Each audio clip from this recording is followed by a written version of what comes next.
Hello, dear learners. Welcome back to my YouTube channel, Learn with Harini. Today, we are going to see the most important subject in UGC NET Paper 1 preparation, which is logical reasoning. And the topic which we are going to discuss for the day is square of opposition. It is completely easy once you learn the concept, understand the diagram, and you can easily ace all the questions. Let's move into the video. So now getting back to the square of opposition topic. So here is the diagram. It is very easy once you draw the diagram in your working paper so that you can ace all the questions coming under the topic square of opposition. So let's start with the basics. First, we are going to draw a square like this. Okay, I have just drawn and I've named it. So here you know the vowels, right? A, E, I, O. Remember that. But in square of opposition, we are just going to interchange the last two digits. It's A, E, O, I.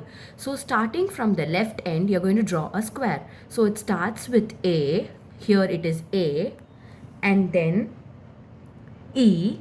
E is over here. And then O. And then I. It's A, E, O, I. As you all know, we are starting from the scratch. A means all S is P. For example, E means no S is P. And O means some not S is not P.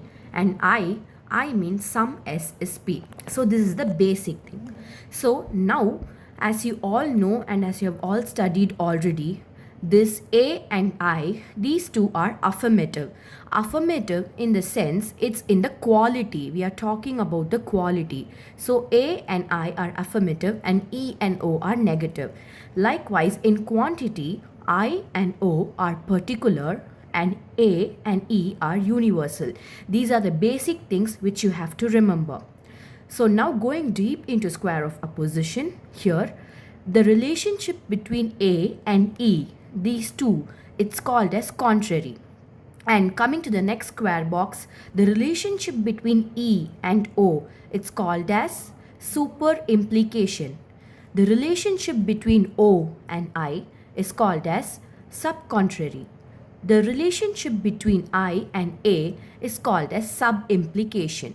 After drawing these four squares, you have to draw a cross diagonal wherein A and O are related and it's called as contradictory.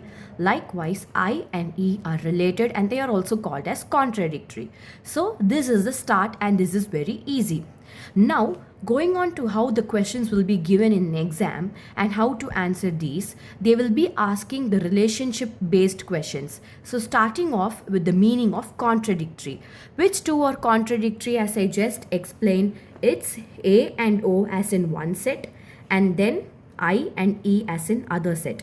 So in contradictory, if A is true, then O is surely false. So what is contradictory? If one is true, then the other one is surely false. You have to remember this entire statement.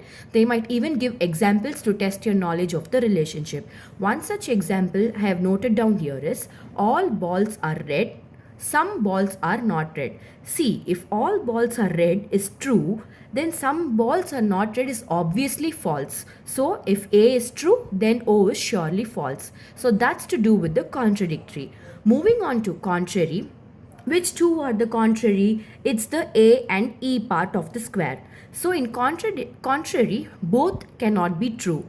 As in, like, if one is true, the other one is false. For example, A and E are contrary, right? So example would be all apples are red. If all apples are red is true, then E, no apples are red, obviously will be false. So in contrary, the relationship is that both cannot be true. That's it in the contrary. Moving on to subcontrary, both cannot be false. Which two are subcontrary?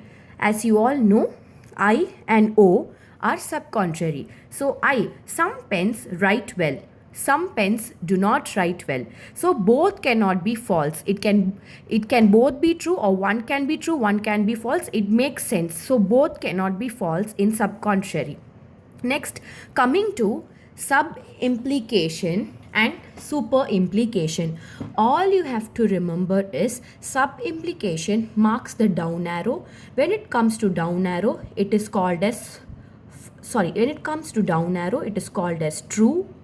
And next one is the super implication, up arrow is the false.